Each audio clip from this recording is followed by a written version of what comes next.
বৈশ্বিক যুদ্ধের প্রভাবে চলতি মাসের শুরু থেকে জ্বালানি তেলের পাশাপাশি রাজধানী বাজারে ভোজ্য তেলের ঘাটতি দেখা দেয়। বিভিন্ন কোম্পানি বা ডিলার থেকে চাহিদা মতো তেল না পাওয়ার অভিযোগ ওঠে। এমন অবস্থায় সয়াবিন তেলের দাম বাড়ানো গুঞ্জনও ওঠে। শেষ পর্যন্ত গেল বুধবার বোতলজাত সয়াবিন তেলের প্রতি লিটারে 4 টাকা বাড়িয়ে 199 টাকায় বিক্রির সিদ্ধান্ত নিয়েছে সরকার। এটি সেদিনই কার্যকরে ঘোষণা দেওয়া হয়।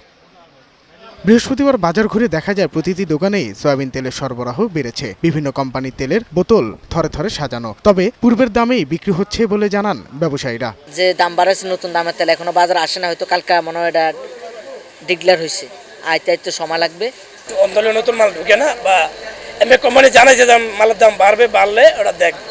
এখন তেল স্বাভাবিক পাইতে আসি, তবে রূপচন্দা কোম্পানি আমাদেরকে গ্যাডিস ছাড়া কোনো মাল দেয়, বললো যে 5 কার্টন নিলে 1 কার্টন সরষের তেল নিতে হবে তার সাথে। বৈশ্বিক পরিস্থিতির কারণে দাম বাড়ানোর সরকারের সিদ্ধান্ত মেনে নিলেও বাজারের অন্যান্য জিনিসে ঊর্ধ্বমূল্যের কারণে ক্ষোভ ঝাড়েন সাধারণ মানুষ। দাবি জানান বাজার সিন্ডিকেট ভাঙ্গার। যুদ্ধের কারণে তেলের দাম বাড়লো, তেলের দামের কারণে এই সবকিছুর দামই এখন বাড়বে।